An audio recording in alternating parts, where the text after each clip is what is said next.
Sun Tzu and the Art of War. Chapter 1. Laying Plans. Sun Tzu said, "The art of war is of vital importance to the state. It is a matter of life and death, a road either to safety or to ruin. Hence it is a subject of inquiry which can on no account be neglected." The art of war, then, is governed by 5 constant factors to be taken into account in one's deliberations when seeking to determine the conditions obtaining in the field. These are: 1. The moral law. 2. Heaven. 3. Earth. 4. The commander. 5. Method and discipline. The moral law causes the people to be in complete accord with their ruler, so that they will follow him regardless of their lives, undismayed by any danger. Heaven signifies night and day, cold and heat, times and seasons. Earth comprises distances, great and small, danger and security, open ground and narrow passes, the chances of life and death. The commander stands for the virtues of wisdom, sincerity, benevolence, courage, and strictness. By method and discipline are to be understood the marshalling of the army in its proper subdivisions, the graduations of rank among the officers, the maintenance of roads by which supplies may reach the army, and the control of military expenditure. These 5 heads should be familiar to every general. He who knows them will be victorious. He who knows them not will fail. Therefore, in your deliberations, when seeking to determine the military conditions, let them be made the basis of a comparison. In this wise: 1. Which of the 2 sovereigns is imbued with the moral law? 2. Which of the 2 generals has most ability? 3. With whom lie the advantages derived from heaven and earth? 4. On which side is discipline most rigorously enforced?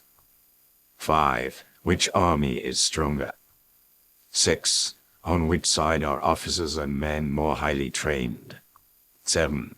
In which army is there the greater constancy, both in reward and punishment?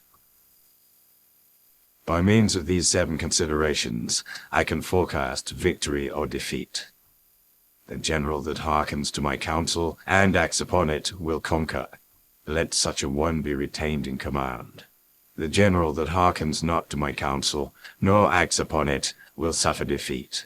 Let such a one be dismissed. While heeding the profit of my counsel, avail yourselves also of any helpful circumstances over and beyond the ordinary rules. Accordingly, as circumstances are favorable, one should modify one's plans. All warfare is based on deception. Hence, when able to attack, we must seem unable. When using our forces, we must seem inactive. When we are near, we must make the enemy believe we are far away. When far away, we must make him believe we are near. Hold out baits to entice the enemy, feign disorder, and crush him. If he is secure at all points, be prepared for him. If he is in superior strength, evade him. If your opponent is of choleric temper, seek to irritate him. Pretend to be weak, that he may grow arrogant. If he is taking his ease, give him no rest. If his forces are united, separate them. Attack him when he is unprepared. Appear where you are not expected. These military devices leading to victory must not be divulged beforehand. Now, the general who wins a battle makes many calculations in his temple ere the battle is fought. The general who loses a battle makes but few calculations beforehand. Thus, do many calculations lead to victory and few calculations to defeat. How much more no calculation at all? It is by attention to this point that I can foresee who is likely to win or lose. Chapter 2. Waging War.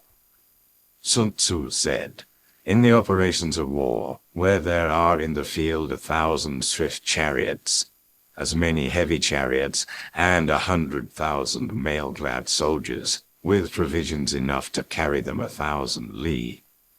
The expenditure at home and at the front, including entertainment of guests, small items such as glue and paint, and sums spent on chariots and armor, will reach the total of 1,000 ounces of silver per day. Such is the cost of raising an army of 100,000 men. When you engage in actual fighting, if victory is long in coming, then men's weapons will grow dull, and their ardor will be damped. If you lay siege to a town, you will exhaust your strength. Again, if the campaign is protracted, the resources of the state will not be equal to the strain. Now, when your weapons are dulled, your ardor damped, your strength exhausted, and your treasure spent, other chieftains will spring up to take advantage of your extremity. Then no man, however wise, will be able to avert the consequences that must ensue.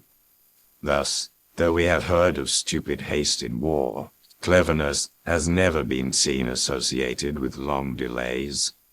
There is no instance of a country having benefited from prolonged war. It is only one who is thoroughly acquainted with the evils of war that can thoroughly understand the profitable way of carrying it on. A skillful soldier does not raise a second levy, neither are his supply wagons loaded more than twice. Bring war material with you from home, but forage on the enemy. Thus the army will have food enough for its needs. Poverty of the state exchequer causes an army to be maintained by contributions from a distance. Contributing to maintain an army at a distance causes the people to be impoverished. On the other hand, the proximity of an army causes prices to go up, and high prices cause the people's substance to be drained away. When their substance is drained away, the peasantry will be afflicted by heavy exactions. With this loss of substance and exhaustion of strength, the homes of the people will be stripped bare, and 3/10 of their income will be dissipated, while government expenses for broken chariots, worn-out horses, breastplates and helmets, bows and arrows, spears and shields, protective mantles, draft oxen and heavy wagons will amount to 4/10 of its total revenue. Hence a wise general makes a point of foraging on the enemy. 1 cartload of the enemy's provisions is equivalent to 20 of one's own, and likewise a single pickle from his provender is equal to 20 from one's own store. Now, in order to kill the enemy, our men must be roused to anger. That there may be advantage from defeating the enemy, they must have their rewards. Therefore, in chariot fighting, when 10 or more chariots have been taken, those should be rewarded who took the first. Our own flags should be substituted for those of the enemy, and the chariots mingled and used in conjunction with our own. The captured soldiers should be kindly treated and kept. This is called using the conquered foe to augment one's own strength. In war, then, let your great object be victory, not lengthy campaigns. Thus it may be known that the leader of armies is the arbiter of the people's fate, the man on whom it depends whether the nation shall be in peace or in peril. Chapter 3. Attack by Stratagem. Sun Tzu said, "In the practical art of war, the best thing of all is to take the enemy's country whole and intact. To shatter and destroy it is not so good. So too, it is better to recapture an army entire than to destroy it, to capture a regiment, a detachment, or a company entire than to destroy them. Hence, to fight and conquer in all your battles is not supreme excellence. Supreme excellence consists in breaking the enemy's resistance without fighting." Thus, the highest form of generalship is to balk the enemy's plans. The next best is to prevent the junction of the enemy's forces. The next, in order, is to attack the enemy's army in the field, and the worst policy of all is to besiege walled cities. The rule is not to besiege walled cities if it can possibly be avoided. The preparation of mantlets, movable shelters, and various implements of war will take up 3 whole months, and the piling up of mounds over against the walls will take 3 months more. The general, unable to control his irritation, will launch his men to the assault like swarming ants, with the result that 1/3 of his men are slain, while the town still remains untaken. Such are the disastrous effects of a siege. Therefore, the skilled leader subdues the enemy's troops without any fighting. He captures their cities without laying siege to them. He overthrows their kingdom without lengthy operations in the field. With his forces intact, he will dispute the mastery of the empire, and thus, without losing a man, his triumph will be complete. This is the method of attacking by stratagem. It is the rule in war, if our forces are 10 to the enemy's 1, to surround him; if 5 to 1, to attack him; if twice as numerous, to divide our army into 2.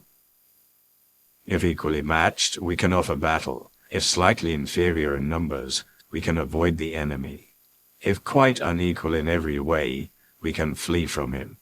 Hence, though an obstinate fight may be made by a small force, in the end it must be captured by the larger force. Now, the general is the bulwark of the state. If the bulwark is complete at all points, the state will be strong. If the bulwark is defective, the state will be weak. There are 3 ways in which a ruler can bring misfortune upon his army: by commanding the army to advance or to retreat, being ignorant of the fact that it cannot obey. This is called hobbling the army. By attempting to govern an army in the same way as he administers a kingdom, being ignorant of the conditions which obtain in an army. This causes restlessness in the soldiers' minds. By employing the officers of his army without discrimination, through ignorance of the military principle of adaptation to circumstances. This shakes the confidence of the soldiers. But when the army is restless and distrustful, trouble is sure to come from the other feudal princes. This is simply bringing anarchy into the army and flinging victory away. Thus we may know that there are 5 essentials for victory. 1. He will win who knows when to fight and when not to fight. 2. He will win who knows how to handle both superior and inferior forces. 3. He will win whose army is animated by the same spirit throughout all its ranks. 4. He will win who, prepared himself, waits to take the enemy unprepared. 5. He will win who has military capacity and is not interfered with by the sovereign. Hence the saying, if you know the enemy and know yourself, you need not fear the result of 100 battles. If you know yourself, but not the enemy, for every victory gained, you will also suffer a defeat. If you know neither the enemy nor yourself, you will succumb in every battle. Chapter 4. Tactical Dispositions. Sun Tzu said, the good fighters of old first put themselves beyond the possibility of defeat, and then waited for an opportunity of defeating the enemy. To secure ourselves against defeat lies in our own hands, but the opportunity of defeating the enemy is provided by the enemy himself. Thus, the good fighter is able to secure himself against defeat, but cannot make certain of defeating the enemy. Hence the saying, one may know how to conquer without being able to do it. Security against defeat implies defensive tactics. Ability to defeat the enemy means taking the offensive. Standing on the defensive indicates insufficient strength. Attacking, a superabundance of strength. The general who is skilled in defense hides in the most secret recesses of the earth. He who is skilled in attack flashes forth from the topmost heights of heaven. Thus, on one hand, we have ability to protect ourselves. On the other, a victory that is complete.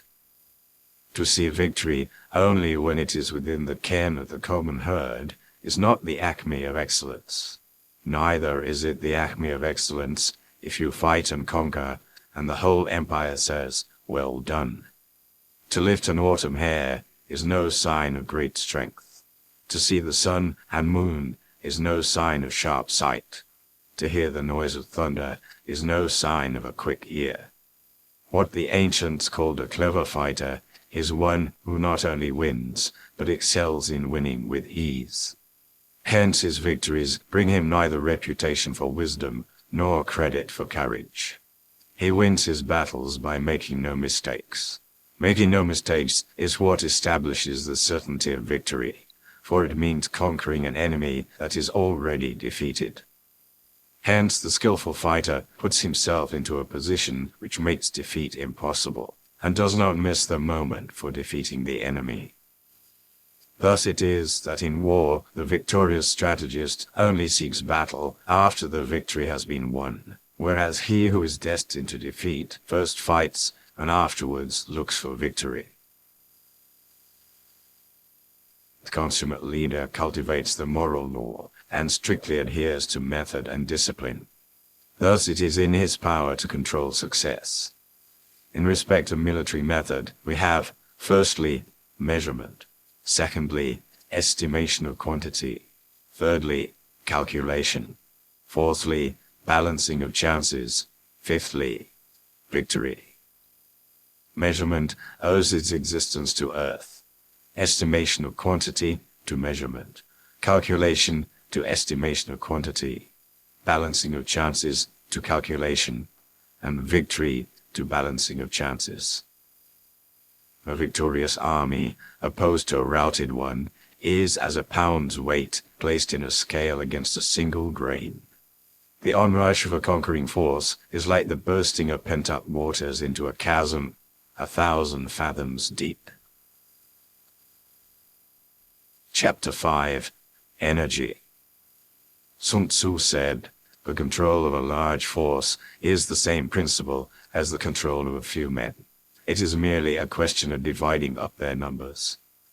Fighting with a large army under your command is no wise different from fighting with a small one. It is merely a question of instituting signs and signals. To ensure that your whole host may withstand the brunt of the enemy's attack and remain unshaken, this is effected by maneuvers direct and indirect. That the impact of your army may be like a grindstone dashed against an egg, this is effected by the science of weak points and strong. In all fighting, the direct method may be used for joining battle, but indirect methods will be needed in order to secure victory.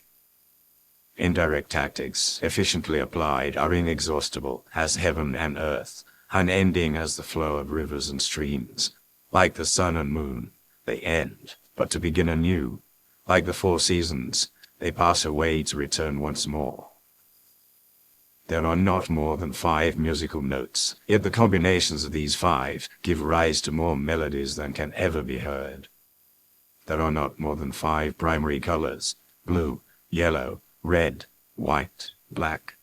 Yet in combination they produce more hues than can ever be seen. There are not more than 5 cardinal tastes, sour, acrid, salt, sweet, bitter. Yet combinations of them yield more flavors than can ever be tasted.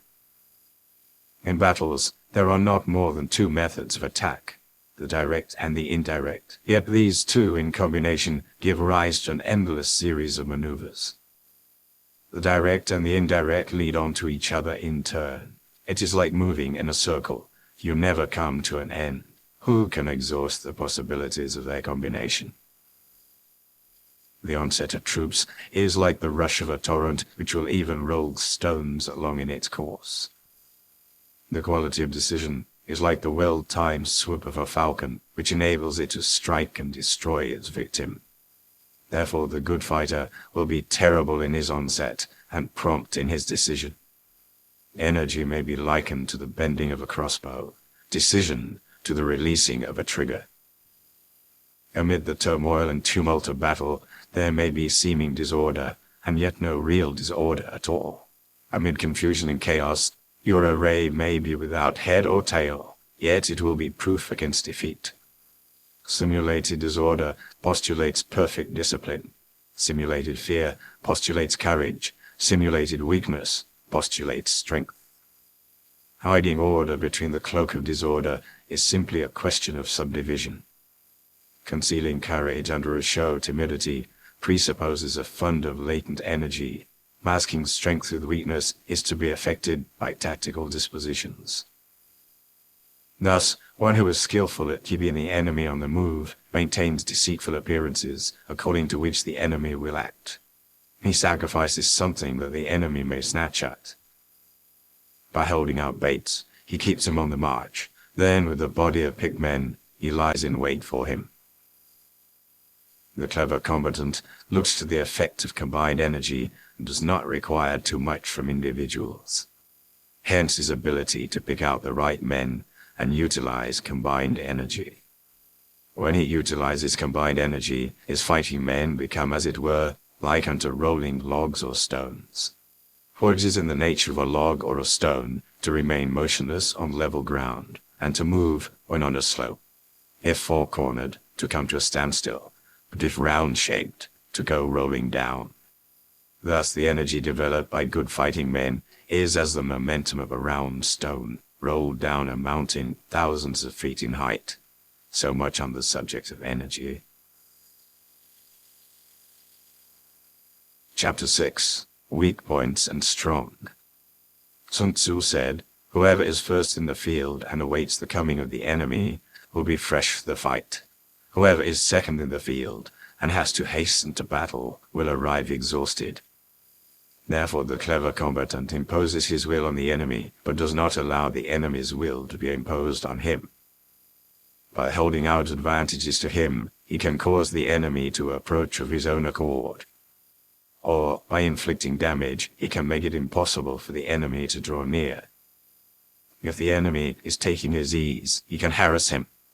If well supplied with food, he can starve him out. If quietly encamped, he can force him to move. Appear at points which the enemy must hasten to defend. March swiftly to places where you are not expected. An army may march great distances without distress if it marches through country where the enemy is not. You can be sure of succeeding in your attacks if you only attack places which are undefended. You can ensure the safety of your defense if you only hold positions that cannot be attacked. Hence, that general is skillful in attack whose opponent does not know what to defend. And he is skillful in defense whose opponent does not know what to attack. O divine art of subtlety and secrecy, through you we learn to be invisible, through you inaudible, and hence we can hold the enemy's fate in our hands. You may advance and be absolutely irresistible if you make for the enemy's weak points. You may retire and be safe from pursuit if your movements are more rapid than those of the enemy. If we wish to fight, the enemy can be forced to an engagement even though he be sheltered behind a high rampart and a deep ditch. All we need to do is attack some other place that he will be obliged to relieve. If we do not wish to fight, we can prevent the enemy from engaging us even though the lines of our encampment be merely traced out on the ground. All we need to do is to throw something odd and unaccountable in his way. By discovering the enemy's dispositions and remaining invisible ourselves, we can keep our forces concentrated while the enemy's must be divided. We can form a single united body while the enemy must split up into fractions. Hence, there will be a whole pitted against separate parts of a whole, which means that we shall be many to the enemy's few. And if we are able thus to attack an inferior force with the superior one, our opponents will be in dire straits. The spot where we intend to fight must not be made known, for then the enemy will have to prepare against a possible attack at several different points. And his forces being thus distributed in many directions, the numbers we shall have to face at any given point will be proportionately few. For should the enemy strengthen his van, he will weaken his rear. Should he strengthen his rear, he will weaken his van. Should he strengthen his left, he will weaken his right. Should he strengthen his right, he will weaken his left. If he sends reinforcements everywhere, he will everywhere be weak. Numerical weakness comes from having to prepare against possible attacks. Numerical strength from compelling our adversary to make these preparations against us.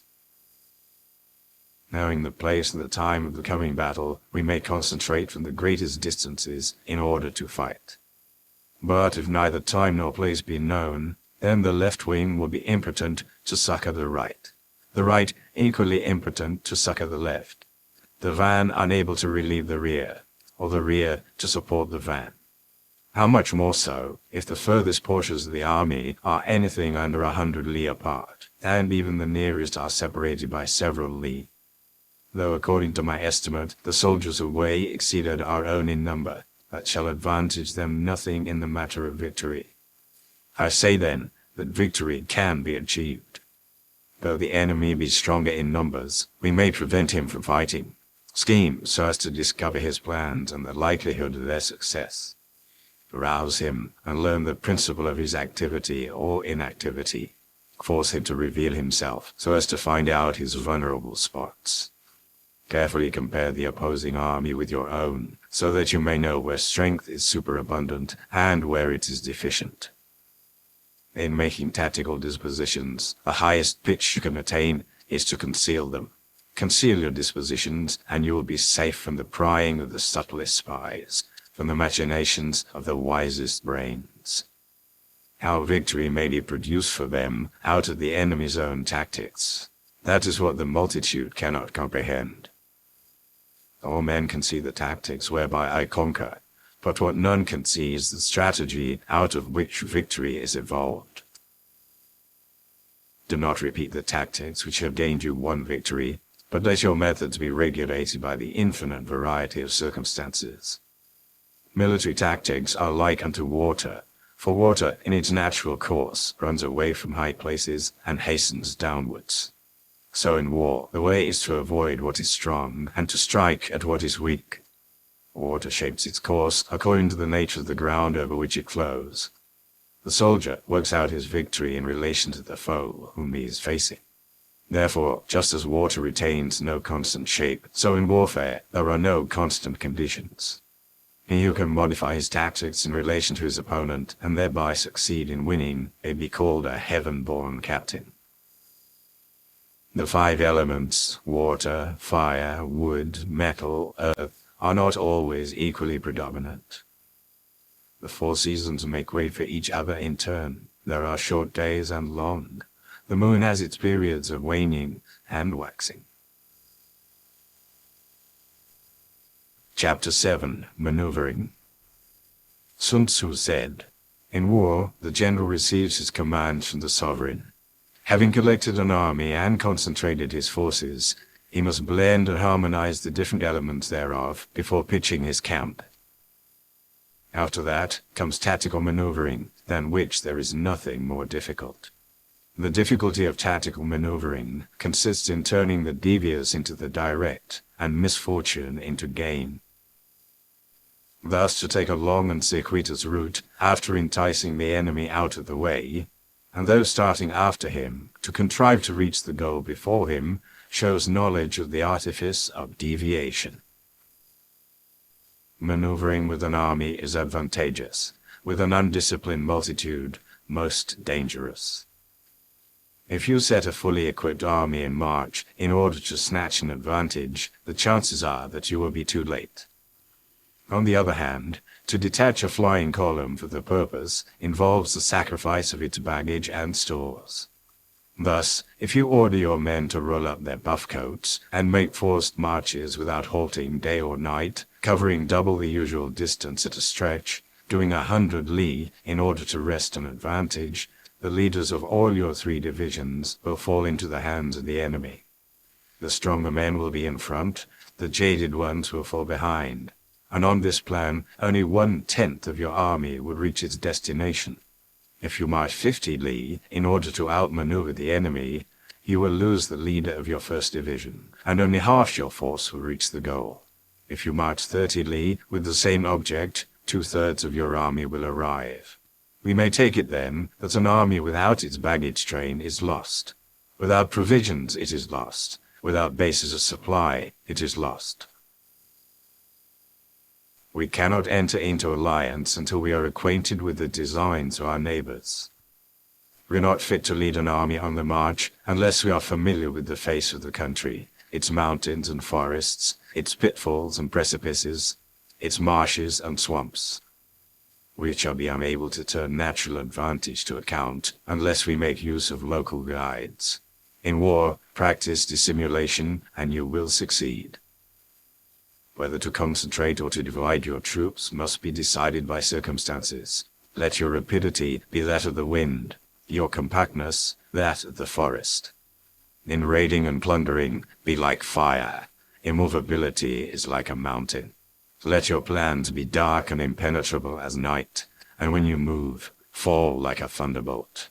When you plunder a countryside, let the spoil be divided amongst your men. When you capture new territory, cut it up into allotments for the benefit of the soldiery. Ponder and deliberate before you make a move. He will conquer who has learned the artifice of deviation. Such is the art of maneuvering. The Book of Army Management says, on the field of battle, the spoken word does not carry far enough. Hence the institution of gongs and drums. Nor can ordinary objects be seen clearly enough. Hence the institution of banners and flags. Gongs and drums, banners and flags are means whereby the ears and eyes of the host may be focused on one particular point. The host thus forming a single united body, it is impossible either for the brave to advance alone, or for the cowardly to retreat alone. This is the art of handling large masses of men. In night fighting, then, make much use of signal fires and drums, and in fighting by day of flags and banners, as a means of influencing the ears and eyes of your army. The whole army may be robbed of its spirit. A commander-in-chief may be robbed of his presence of mind. Now, a soldier's spirit is keenest in the morning. By noonday it has begun to flag, and in the evening his mind is bent only on returning to camp. A clever general, therefore, avoids an army when the spirit is keen, but attacks it when it is sluggish and inclined to return. This is the art of studying moods. Disciplined and calm, to await the appearance of disorder and hubbub amongst the enemy. This is the art of retaining self-possession. To be near the goal while the enemy is still far from it. To wait at ease while the enemy is toiling and struggling. To be well fed while the enemy is famished. This is the art of husbanding one's strength. To refrain from intercepting an enemy whose banners are in perfect order. To refrain from attacking an army drawn up in calm and confident array. This is the art of studying circumstances. It is a military axiom not to advance uphill against the enemy, nor to oppose him when he comes downhill. Do not pursue an enemy who simulates flight. Do not attack soldiers whose temper is keen. Do not swallow bait offered by the enemy. Do not interfere with an army that is returning home. When you surround an army, leave an outlet free. Do not press a desperate foe too hard. Such is the art of warfare.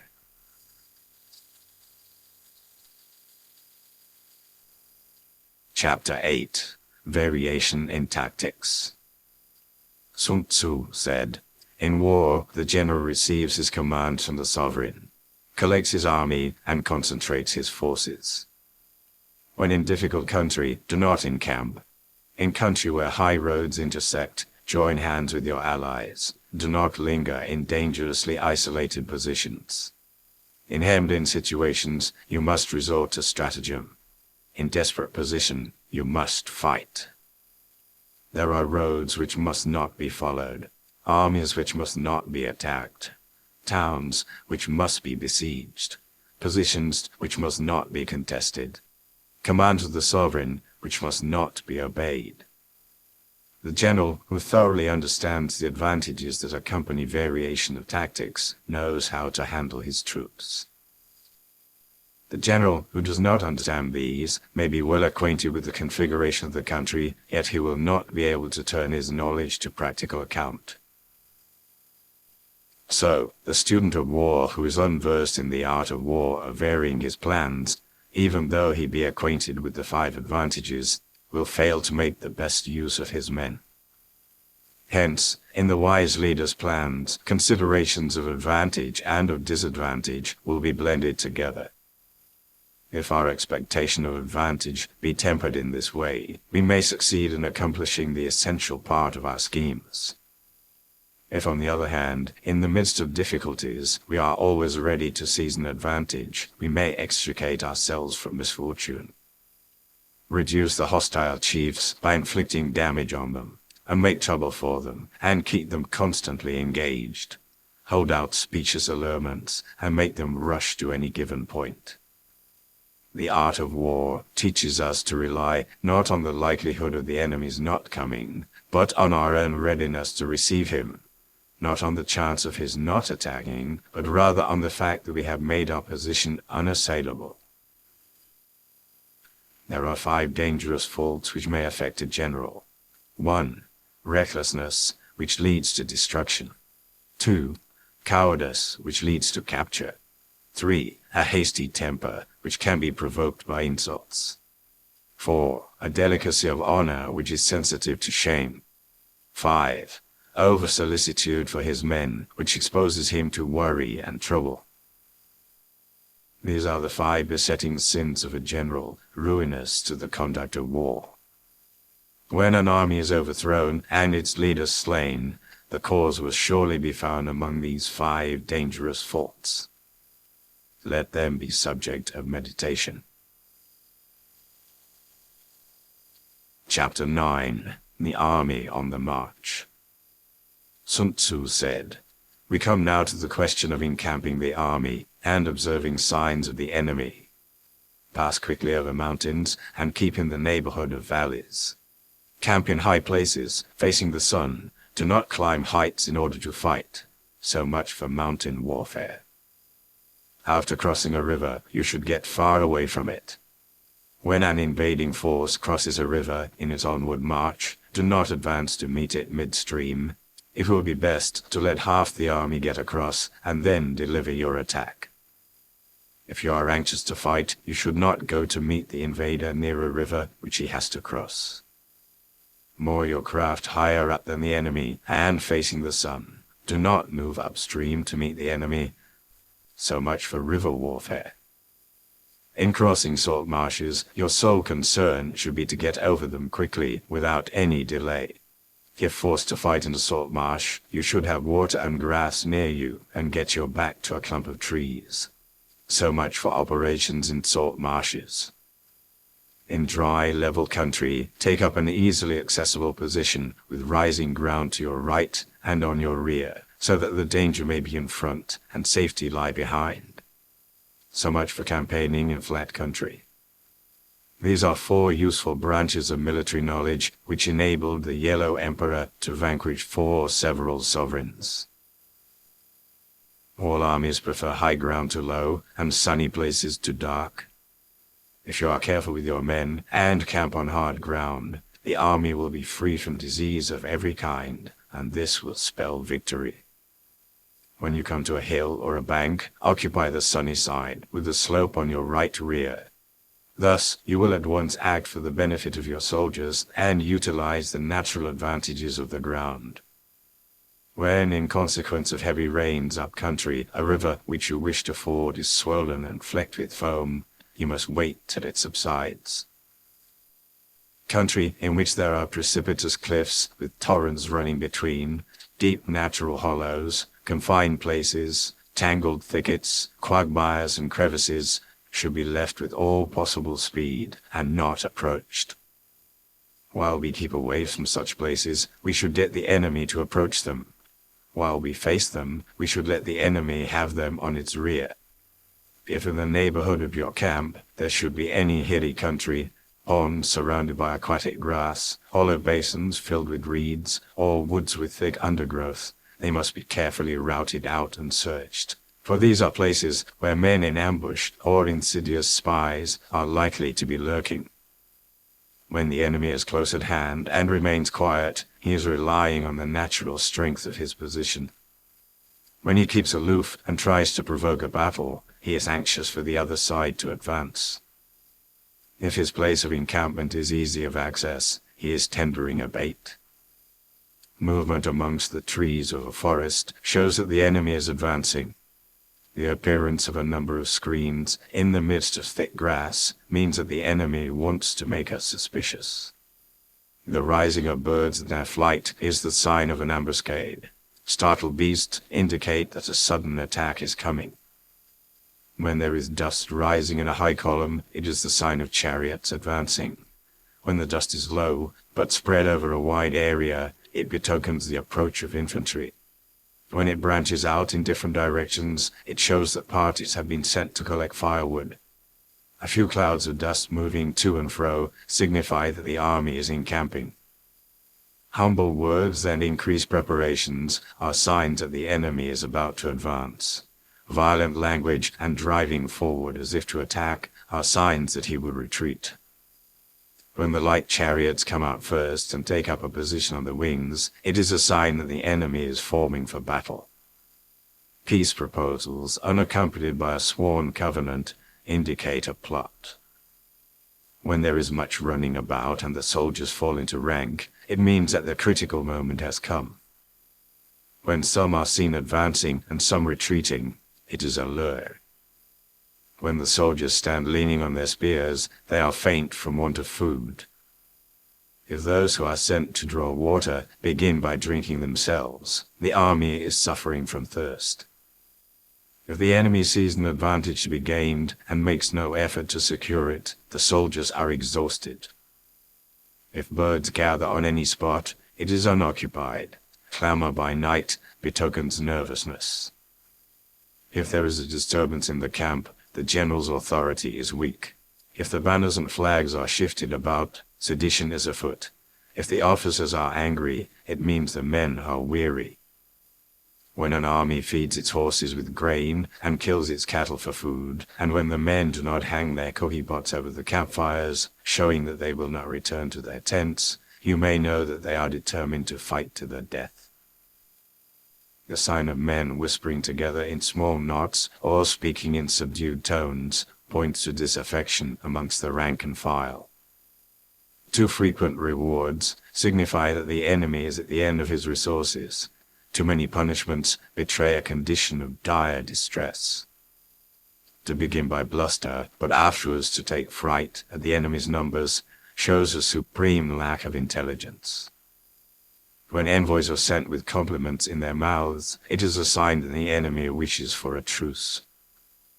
If the enemy's troops march up angrily and remain facing ours for a long time without either joining battle or taking themselves off again, the situation is one that demands great vigilance and circumspection. If our troops are no more in numbers than the enemy, that is amply sufficient. It only means that no direct attack can be made. What we can do is simply to concentrate all our available strength, keep a close watch on the enemy, and obtain reinforcements. He who exercises no forethought but makes light of his opponents is sure to be captured by them. If soldiers are punished before they have grown attached to you, they will not prove submissive, and, unless submissive, then will be practically useless. If, when soldiers have become attached to you, punishments are not enforced, they will still be useless. Therefore, soldiers must be treated in the first instance with humanity, but kept under control by means of iron discipline. This is a certain road to victory. If in training soldiers, commands are habitually enforced, the army will be well disciplined. If not, its discipline will be bad. If a general shows confidence in his men, but always insists on his orders being obeyed, the gain will be mutual. Chapter 10. Terrain. Sun Tzu said, We may distinguish 6 kinds of terrain, to wit: 1. Accessible ground. 2. Entangling ground. 3. Temporizing ground. 4. Narrow passes. 5. Precipitous heights. 6. Positions at a great distance from the enemy. Ground which can be freely traversed by both sides is called accessible. With regard to ground of this nature, be before the enemy in occupying the raised and sunny spots, and carefully guard your line of supplies. Then you will be able to fight with advantage. Ground which can be abandoned but is hard to reoccupy is called entangling. From a position of this sort, if the enemy is unprepared, you may sally forth and defeat him. But if the enemy is prepared for your coming, and you fail to defeat him, then, return being impossible, disasters will ensue. When the position is such that neither side will gain by making the first move, it is called temporizing ground. In a position of this sort, even though the enemy should offer us an attractive bait, it will be advisable not to stir forth, but rather to retreat, thus enticing the enemy in his turn. Then, when part of his army has come out, we may deliver our attack with advantage. With regard to narrow passes, if you can occupy them first, let them be strongly garrisoned and await the advent of the enemy. Should the army forestall you in occupying a pass, do not go after him if the pass is fully garrisoned, but only if it is weakly garrisoned. With regard to precipitous heights, if you are beforehand with your adversary, you should occupy the raised and sunny spots, and there wait for him to come up. If the enemy has occupied them before you, do not follow him, but retreat and try to entice him away. If you are situated at a great distance from the enemy, and the strength of the 2 armies is equal, it is not easy to provoke a battle, and fighting will be to your disadvantage. These 6 are the principles connected with earth. The general who has attained a responsible post must be careful to study them. Now an army is exposed to 6 several calamities not arising from natural causes, but from faults for which the general is responsible. These are: 1. Flight. 2. Insubordination. 3. Collapse. 4. Ruin. 5. Disorganization. 6. Rout.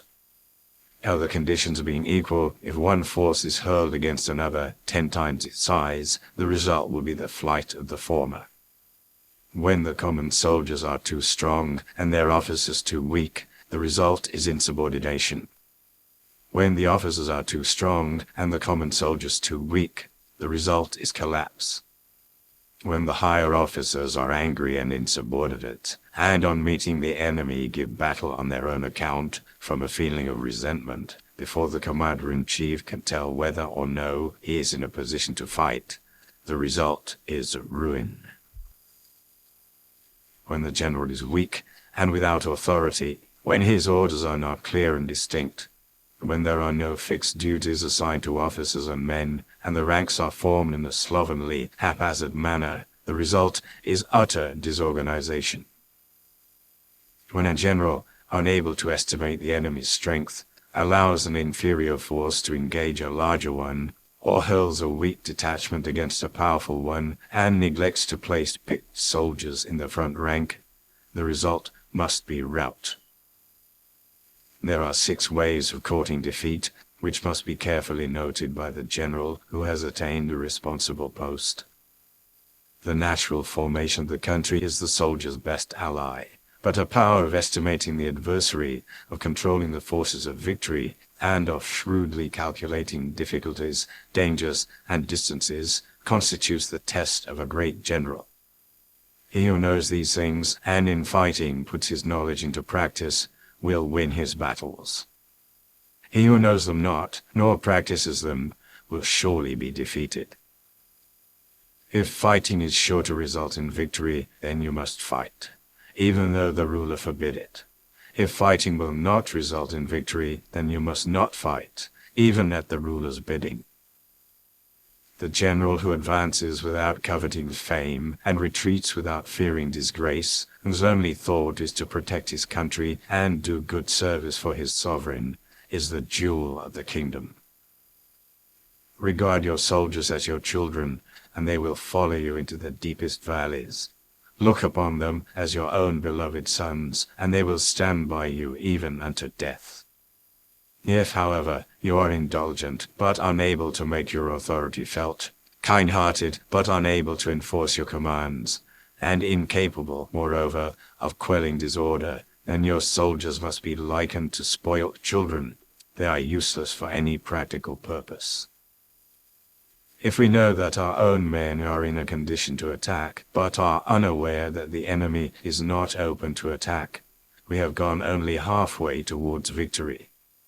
If we know that the enemy is open to attack, but are unaware that our own men are not in a condition to attack, we have only gone halfway towards victory. If we know that the enemy is open to attack, and also know that our men are in a condition to attack, but are unaware that the nature of the ground makes fighting impracticable, we have still gone only halfway towards victory. Hence the experienced soldier, once in motion, is never bewildered. Once he has broken camp, he is never at a loss. Hence the saying, if you know the enemy and know yourself, your victory will not stand in doubt. If you know heaven and know earth, you may make your victory complete. Chapter 11. The 9 Situations. Sun Tzu said, the art of war recognizes 9 varieties of ground. 1. Dispersive ground. 2. Facile ground. 3. Contentious ground. 4. Open ground. 5. Ground of intersecting highways. 6. Serious ground. 7. Difficult ground. 8. Hemmed-in ground. 9. Desperate ground. When a chieftain is fighting in his own territory, it is dispersive ground. When he has penetrated into hostile territory, but to no great distance, it is facile ground. Ground the possession of which imports great advantage to either side is contentious ground. Ground on which each side has liberty of movement is open ground. Ground which forms the key to 3 contiguous states, so that he who occupies it first has most of the empire at his command, is a ground of intersecting highways.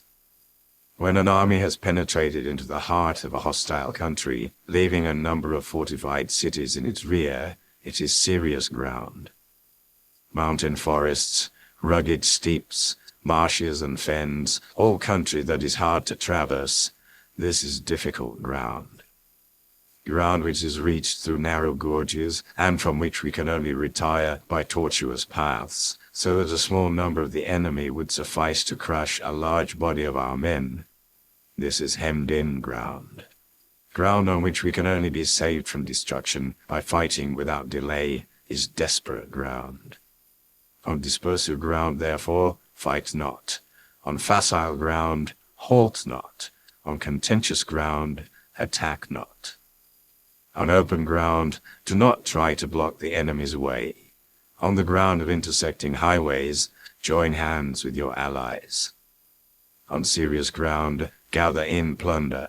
In difficult ground, keep steadily on the march. On hemmed-in ground, resort to stratagem. On desperate ground, fight.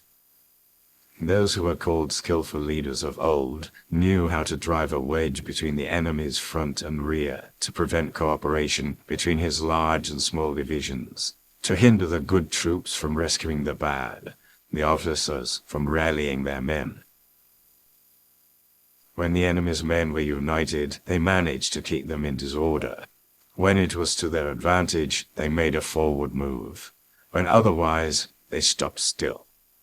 If asked how to cope with a great host of the enemy in orderly array and on the point of marching to the attack, I should say, begin by seizing something which your opponent holds dear. Then he will be amenable to your will. Rapidity is the essence of war. Take advantage of the enemy's unreadiness. Make your way by unexpected routes, and attack unguarded spots. The following are the principles to be observed by an invading force. The further you penetrate into a country, the greater will be the solidarity of your troops, and thus the defenders will not prevail against you. Make forays in fertile country in order to supply your army with food. Carefully study the well-being of your men, and do not overtax them. Concentrate your energy and hoard your strength. Keep your army continually on the move, and devise unfathomable plans. Throw your soldiers into positions whence there is no escape, and they will prefer death to flight. If they will face death, there is nothing they may not achieve. Officers and men alike will put forward their uttermost strength. Soldiers, when in desperate straits, lose the sense of fear. If there is no place of refuge, they will stand firm. If they are in hostile country, they will show a stubborn front. If there is no help for it, they will fight hard. Thus, without waiting to be marshaled, the soldiers will be constantly on the qui-vive, without waiting to be asked. They will do your will, without restrictions. They will be faithful, without giving orders. They can be trusted. Prohibit the taking of omens, and do away with superstitious doubts. Then, until death itself comes, no calamity need be feared. If our soldiers are not overburdened with money, it is not because they have a distaste for riches. If their lives are not unduly long, it is not because they are disinclined to longevity. On the day they are ordered out to battle, your soldiers may weep. Those sitting up bedewing their garments, and those lying down letting the tears run down their cheeks. But let them once be brought to bay, and they will display the courage of a Chu or a Kui. The skillful tactician may be likened to the Shuaijian. Now the Shuaijian is a snake that is found in the Chiung Mountains. Strike at its head, and you will be attacked by its tail. Strike at its tail, and you will be attacked by its head.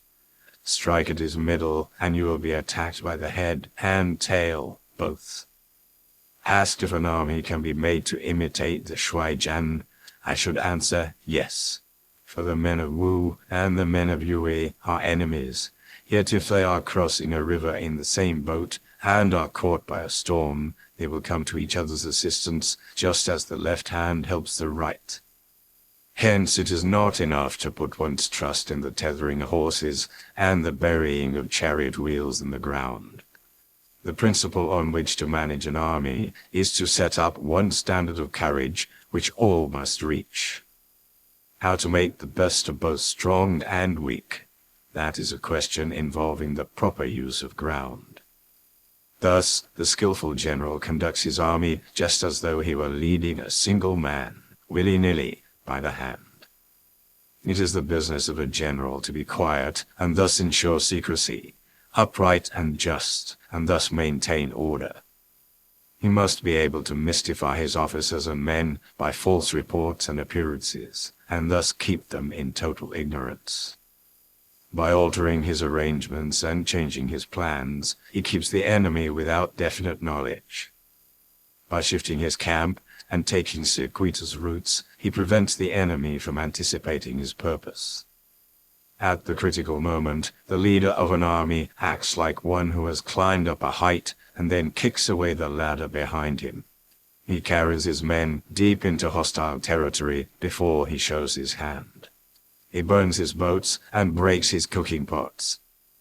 Like a shepherd driving a flock of sheep, he drives his men this way and that, and nothing knows whither he is going. To muster his host and bring it into danger, this may be termed the business of the general. The different measures suited to the 9 varieties of ground, the expediency of aggressive or defensive tactics, and the fundamental laws of human nature. These are things that must most certainly be studied. When invading hostile territory, the general principle is that penetrating deeply brings cohesion. Penetrating but a short way means dispersion. When you leave your own country behind and take your army across neighborhood territory, you find yourself on critical ground. Where there are means of communication on all four sides, the ground is one of intersecting highways. When you penetrate deeply into a country, it is serious ground. When you penetrate but a little way, it is facile ground. When you have your enemy's strongholds on your rear and narrow passes in front, it is hemmed-in ground. When there is no place of refuge at all, it is desperate ground. Therefore, on dispersive ground, I would inspire my men with unity of purpose. On facile ground, I would see that there is close connection between all parts of my army. On contentious ground, I would hurry up my rear.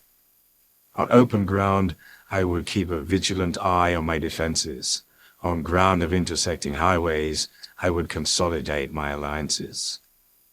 On serious ground, I would try to ensure a continuous stream of supplies. On difficult ground, I would keep pushing on along the road.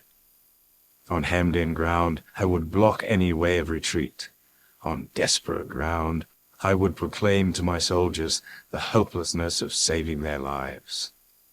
For it is the soldier's disposition to offer an obstinate resistance when surrounded, to fight hard when he cannot help himself, and to obey promptly when he has fallen into danger. We cannot enter into alliance with the neighboring princes until we are acquainted with their designs. We are not fit to lead an army on the march unless we are familiar with the face of the country, its mountains and forests, its pitfalls and precipices, its marshes and swamps.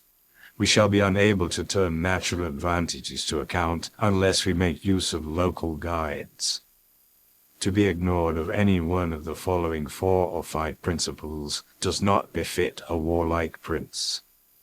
When a warlike prince attacks a powerful state, his generalship shows itself in preventing the concentration of the enemy's forces. He overawes his opponents, and their allies are prevented from joining against him. Hence he does not strive to ally himself with all and sundry, nor does he foster the power of other states. He carries out his own secret designs, keeping his antagonists in awe. Thus he is able to capture their cities and overthrow their kingdoms. Bestow rewards without regard to rule. Issue orders without regard to previous arrangements, and you will be able to handle a whole army as though you had to do it with but a single man. Confront your soldiers with the deed itself. Never let them know your design. And the outlook is bright, bring it before their eyes, but tell them nothing when the situation is gloomy. Place your army in deadly peril, and it will survive. Plunge it into desperate straits, and it will come off in safety.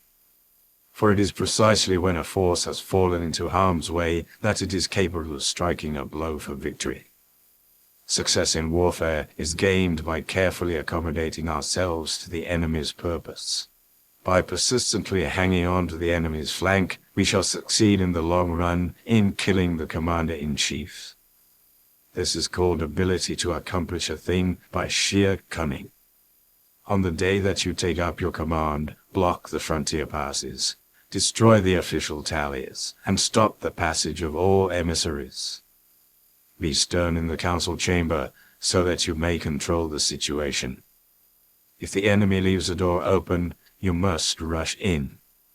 Forestall your opponent by seizing what he holds dear, and subtly contrive to time his arrival on the ground. Walk in the path defined by rule, and accommodate yourself to the enemy until you can fight a decisive battle. At first, then, exhibit the coyness of a maiden until the enemy gives you an opening. Afterwards, emulate the rapidity of a running hare, and it will be too late for the enemy to oppose you. Chapter 12. The Attack by Fire. Sun Tzu said, "There are 5 ways of attacking with fire. The first is to burn the soldiers in their camp. The second is to burn stores. The third is to burn baggage trains. The fourth is to burn arsenals and magazines. The fifth is to hurl dropping fire amongst the enemy. In order to carry out an attack, we must have means available. The material for raising fire should always be kept in readiness. There is a proper season for making attacks with fire, and special days for starting a conflagration. The proper season is when the weather is very dry. The special days are those when the moon is in the constellations of the sieve, the wall, the wing, or the crossbar. For these four are all days of rising wind. In attacking with fire, one should be prepared to meet 5 possible developments. When fire breaks out inside the enemy's camp, respond at once with an attack from without. If there is an outbreak of fire, but the enemy's soldiers remain quiet, bide your time and do not attack. When the force of the flames has reached its height, follow up with an attack, if that is practicable. If not, stay where you are. If it is possible to make an assault with fire from without, do not wait for it to break out within, but deliver your attack at a favorable moment. When you start a fire, be to windward of it, do not attack from the leeward. A wind that rises in the daytime lasts long, but the night breeze soon falls. In every army, the 5 developments connected with fire must be known, the movements of the stars calculated, and a watch kept for the proper days. Hence, those who use fire as an aid to the attack show intelligence. Those who use water as an aid to the attack gain an accession of strength. By means of water, an enemy may be intercepted, but not robbed of all his belongings. Unhappy is the fate of one who tries to win his battles and succeed in his attacks without cultivating the spirit of enterprise, for the result is a waste of time and general stagnation. Hence the saying, the enlightened ruler lays his plans well, the good general cultivates his resources. Move not until you see an advantage. Use not your troops unless there is something to be gained. Fight not unless the position is critical. No ruler should put troops into the field merely to gratify his own spleen. No general should fight a battle simply out of pique. If it is to your advantage, make a forward move. If not, stay where you are. Anger may in time change to gladness. Vexation may be succeeded by content. But a kingdom that has once been destroyed can never come back again into being, nor can the dead ever be brought back to life. Hence the enlightened ruler is heedful, and the good general full of caution. This is the way to keep a country at peace and an army intact. Chapter 13. The Use of Spies. Sun Tzu said, "Raising a host of 100,000 men and marching them great distances entails heavy loss on the people and a drain on the resources of the state. The daily expenditure will amount to 1,000 ounces of silver. There will be commotion at home and abroad, and men will drop down exhausted on the highways. As many as 700,000 families will be impeded in their labor. Hostile armies may face each other for years, striving for the victory which is decided in a single day. This being so, to remain in ignorance of the enemy's condition, simply because one grudges the outlay of 100 ounces of silver in honors and emoluments, is the height of inhumanity. One who acts thus is no leader of men, no present help to his sovereign, no master of victory. Thus, what enables the wise sovereign and the good general to strike and conquer and achieve things beyond the reach of ordinary men is foreknowledge. Now this foreknowledge cannot be elicited from spirits. It cannot be obtained inductively from experience, nor by any deductive calculation. Knowledge of the enemy's dispositions can only be obtained from other men. Hence the use of spies, of whom there are 5 classes. 1. Local spies. 2. Inward spies. 3. Converted spies. 4. Doomed spies. 5. Surviving spies. When these 5 kinds of spy are all at work, none can discover the secret system. This is called divine manipulation of the threads. It is the sovereign's most precious faculty. Having local spies means employing the services of the inhabitants of a district. Having inward spies, making use of officials of the enemy. Having converted spies, getting hold of the enemy's spies and using them for our own purposes. Having doomed spies, doing certain things openly for purposes of deception and allowing our spies to know of them and report them to the enemy. Surviving spies, finally, are those who bring back news from the enemy's camp. Hence it is that, which none in the whole army, are more intimate relations to be maintained than with spies. None should be more liberally rewarded. In no other business should greater secrecy be preserved. Spies cannot be usefully employed without a certain intuitive sagacity. They cannot be properly managed without benevolence and straightforwardness. Without subtle ingenuity of mind, one cannot make certain of the truth of their reports. Be subtle, and use your spies for every kind of business. If a secret piece of news is divulged by a spy before the time is ripe, he must be put to death, together with the man to whom the secret was told. Whether the object be to crush an army, to storm a city, or to assassinate an individual, it is always necessary to begin by finding out the names of the attendants, the aides-de-camp, and doorkeepers, and sentries of the general in command. Our spies must be commissioned to ascertain these. The enemy's spies, who have come to spy on us, must be sought out, tempted with bribes, led away, and comfortably housed. Thus they will become converted spies, and available for our service.